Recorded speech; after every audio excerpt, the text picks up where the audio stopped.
out here freezing my ass off and underdressed. I need more jacket, but I kind of like the pain. And I wanted to get in a good walk for this ridiculous storm out of nowhere that we're apparently going to get tonight.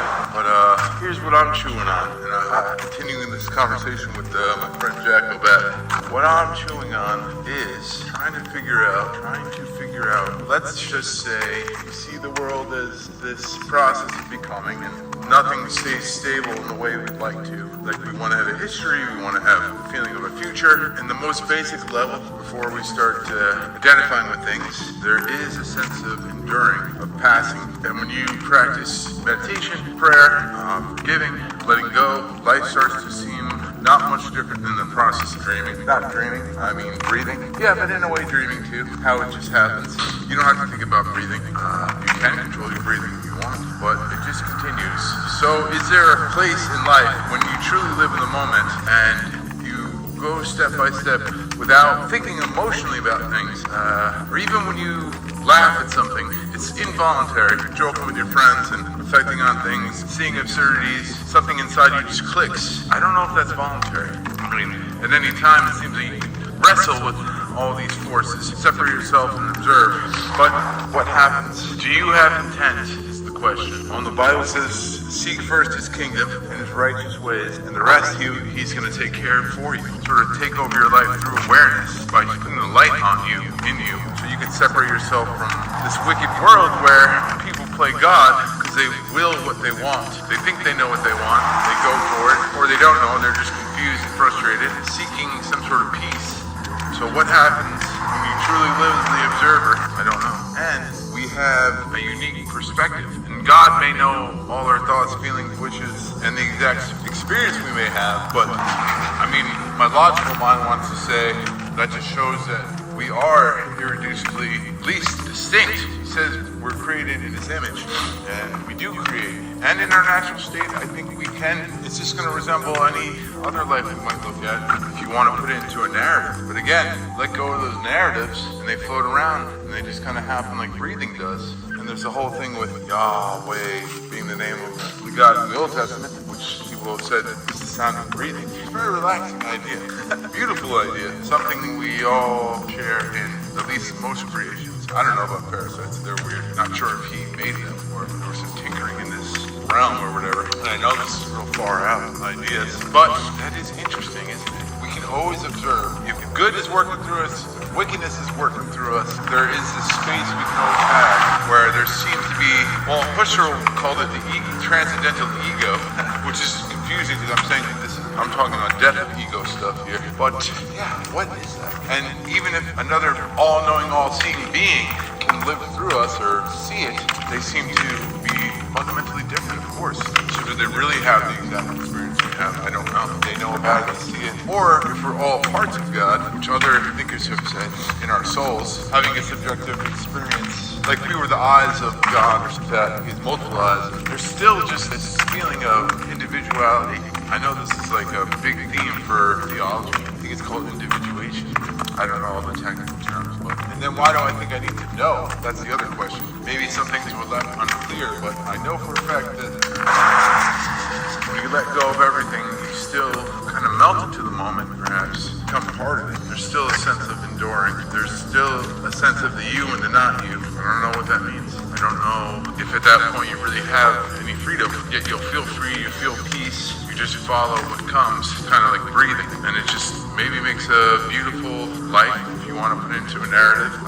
You definitely sense it when, with a pure heart, someone asks for help and you give it your best with honesty. I've felt that, and when you really connect and try to shed a light on things, not judge others, there's a qualitative shift that's different. I can observe that, and it's not about like, oh, I'm so happy to myself. Look what I'm doing.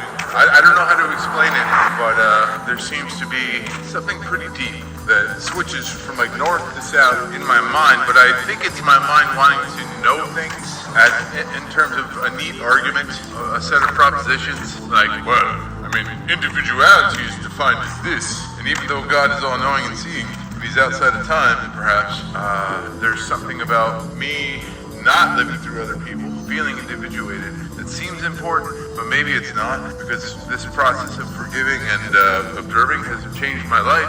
There's like a ringing in my heart, and what justice does my words do to describe it? Not much, but obviously you empathize with people who are trying to do the same thing, and we fellowship, so to speak. It's a big question. It's not going to ruin your day unless you let it. And I've had the camera facing away from me today because it's cold, windy air. I have so many boogers, I didn't want to gross anybody out. And I'm like wiping my hand on my nose because it's too cold. I'm switching hands now because my camera hand was getting freezing. Yeah, this is probably my worst video I've ever made, but I think it's an important question. Jack Obett and I were talking about intent. Like, what if your intent is to be nothing? I asked him, and then you become nothing. Just another piece in the flow of life, not identifying with it, sensing yourself as the observer, but not putting too much baggage into it because we want to make sense of our lives. He said, well, then your intent is to be nothing. But if that's the truth, and the truth is gnosis, meaning revealed, and you follow it, like you align to it, you cohere to what is revealed. My question is, does your intent remain, or once you're sort of enlightened, it just happen? Now, this is what nerdy cult philosophy people talk about, while you're probably just doing more normal things, and we're actually the weirdos, that's for sure. I mean, most people are like, maybe eat some breakfast, or fast, go work out. I mean, they might be living in the moment too. They don't need to talk about it. Maybe it's telling that we're wrestling with these ideas. I don't know. I'm not losing sleep over it, but there's some drive of curiosity and wanting to like clean my room of sloppy language I use. Don't know where that comes from. Is it an ego thing? I don't know. Is this observing what I'm doing right here? Am I in my head? Should I just be like, relax and be like, thank you God, and show me the way? I will follow through my observing. That's probably what it is. Well, anyway, this was a long rant that's not very deep. Maybe too deep. Too deep for its own good. Practical concerns. I have to shovel a bunch of snow soon for my business and houses. Miles is at least getting a nice walk, and he doesn't have this problem that I know. Is it even Sartre, who was obsessed with this idea of freedom, said we're plagued by freedom, and that he would probably try to say I'm delusional and trying to let go of all that and not identify with anything. But apparently he was a piece of shit, so I don't know if I'm going to think about him. Real bastard, angry guy, full of resentment in his work. Are we plagued by intent? What do you guys think? Do I have to choose that I want to follow God, or do I have no choice because you just see it, and then your intent is his intent? We don't know what life has in store for us. If we're present, that would be our intent to be present. I don't know. It's that important. It's not about taking credit. It could be about God loving us, wanting us to seek him. In the Bible, it says those with a sincere heart are always him searching for us to reach out to him. It's a beautiful idea. So yeah, that would be intent. Wanting to be honest, wanting the truth, trying to shut up all the bad ideas we have that are given to us from God knows where. He does know where. We've been told it's the great deceiver. Is it a metaphor? No, I think it's pretty literal.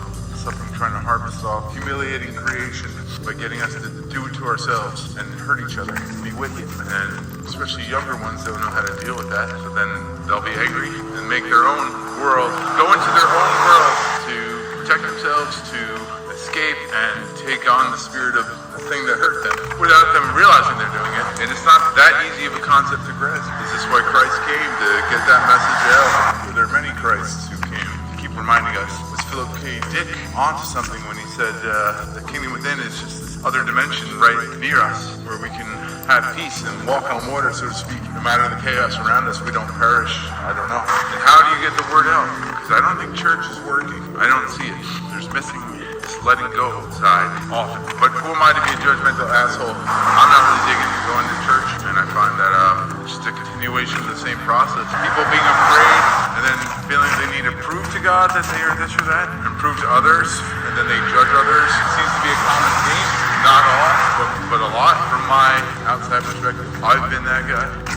When I first started looking into these things, I think they called it the sophomoric round of trying to gain wisdom. You get intoxicated, you see something, then your ego is like, ooh, I'm a special boy. So without realizing, you'll not even get anyone close to the message. You just end up feeling anger and wickedness because you judge them and think you're like better or something stupid. So, I don't know. And could you say a thought led to seeking intent? A good intent of the heart, or whatever you might want to call it? I don't know. The world may never know.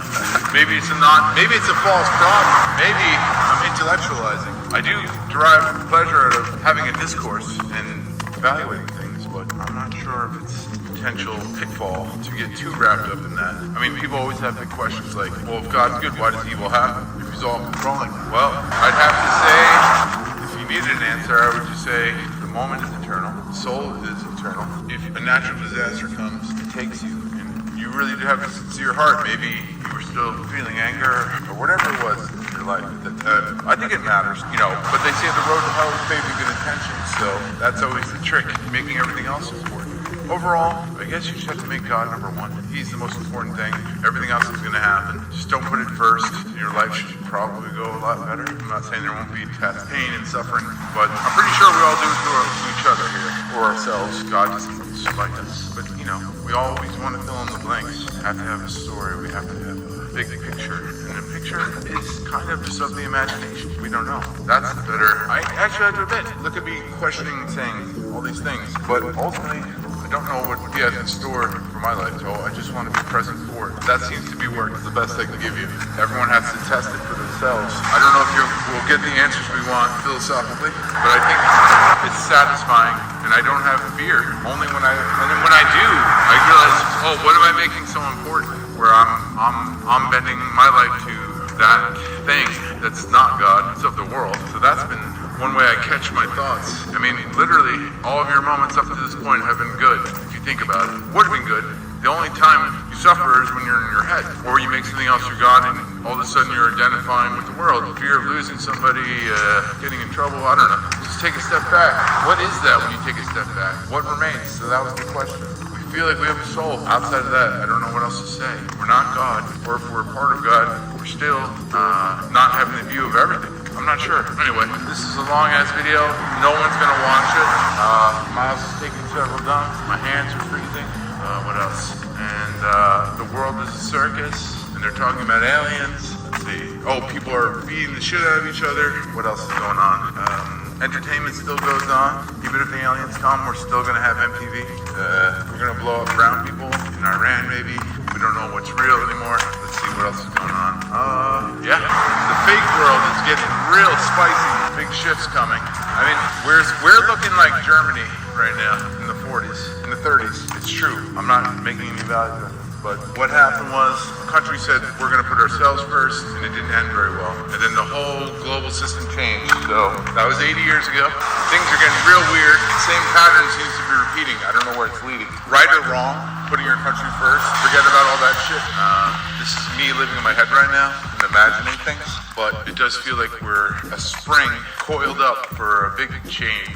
I don't know. It seems a lot of disclosure is happening. Is it simply just men LARPing and doing rituals, feeding off an energy? What is that? Obviously it's spiritual. But what to do?